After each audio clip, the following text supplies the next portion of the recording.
Hey folks, Marc Elias here, Red One Realty. Today we are here with Celia Meyer of Title Connect. Hello. Welcome. Thank you so much for having me. So Celia, what processes or procedures do title companies have in place to safeguard the sellers' and buyers' funds? So there's going to be a variety of products out there. Most of them are going to be starting with secured email. So secured email is going to be a big part of it. Anytime we're sending out personal information, we're always going to be sending that through registered mail so that we're not easily hacked. In addition to that, there are a variety of products like Safe Chain, Title Lock that are going to be double-end encrypted so that the information that we are receiving from our clients and then back to them is all through a secure portal. So what that looks like is title will communicate with the buyer or seller, and that it's not just direct email. There's like a server that we connect at. Absolutely. Is that the way it works? Exactly. Okay. And then we have IT companies behind the scenes that are also keeping an eye on things. So anytime we have anything that looks a little bit fishy, typically phishing attempts are, we are going to kind of raise that flag to them. They can go behind the scenes. We can shut down our system. They can go behind the scenes and investigate a little bit to make sure. So if they find out something malicious has gotten into that machine, they can potentially stop it before it infects the whole system. How does that actually happen? That someone can wire $100,000 and it doesn't get to the title company or the seller? Yeah, that's a great question, and it is happening and it is prevalent. We try to scare everybody just enough to make sure they're asking the right questions.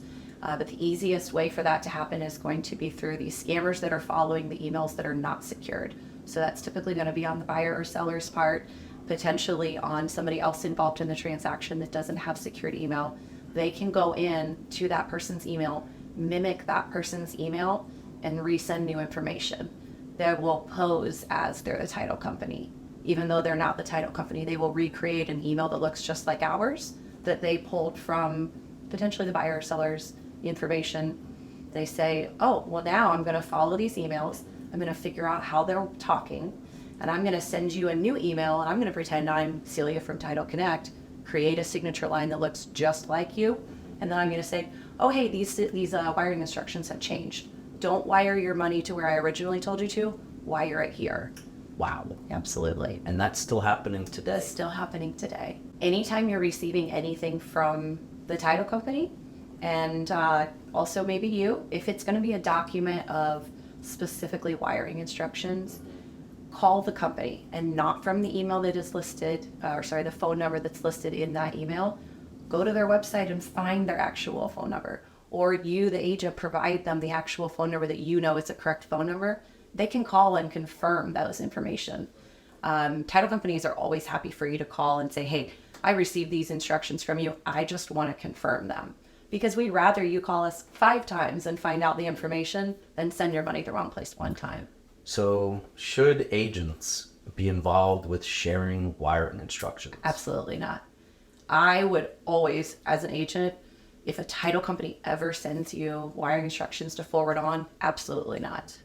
Never forward on wiring instructions. So they need to go directly to the title company for it. So from a process standpoint, if a title company sends an agent wiring instructions, that's an indication that they don't have a good protection process in place. Absolutely. And I would push back on that title company and say, absolutely not. You need to send this directly to them.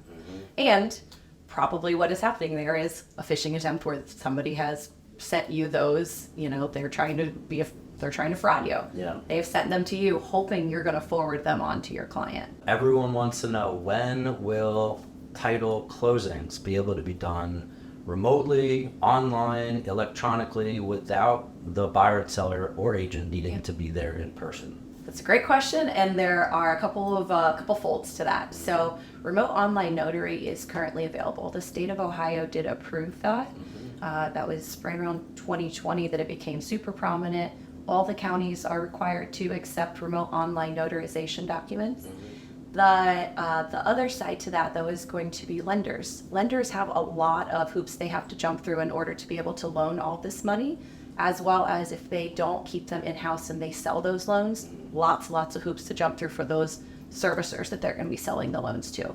So in order to meet all of those requirements to be able to have the ability to sell them, The remote online notarization stamp is just not quite ready for all lenders to accept. So there are some instances where we still can do a full closing remotely. So a cash purchase can be done completely remote.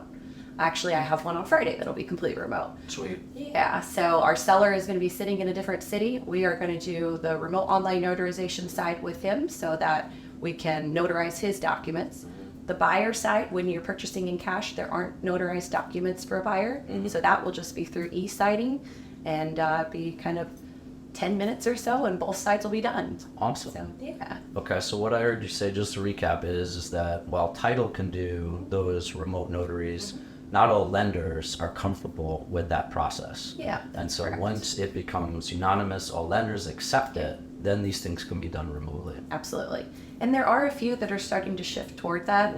It's just, you got to think anytime they're loaning hundreds of thousands of dollars, they have a lot of things that they're going to have to meet. Yeah. So a lot of requirements there. Yeah. So as they're kind of working through those documents and getting them to the point where they can be accepted remotely, then we'll start shifting that way.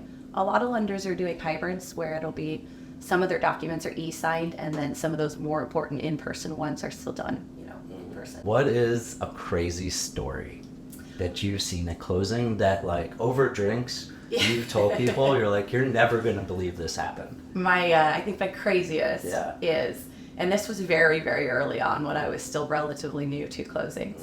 Our very first office was this small little box, and it was cut down the middle, right? So it was 2 rectangles. One door you walk into, and that's the closing room. The back side was where our escrow officer sat.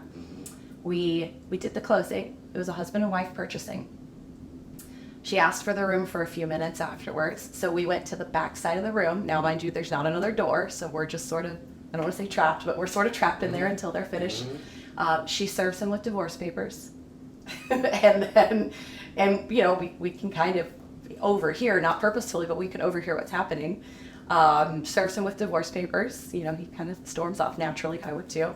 And we're sort of waiting in there for, her to tell us it's okay to come out. No way. So, yeah. So she waited for the sale of Yeah. their home. Purchase. Okay, so they... Extra weird.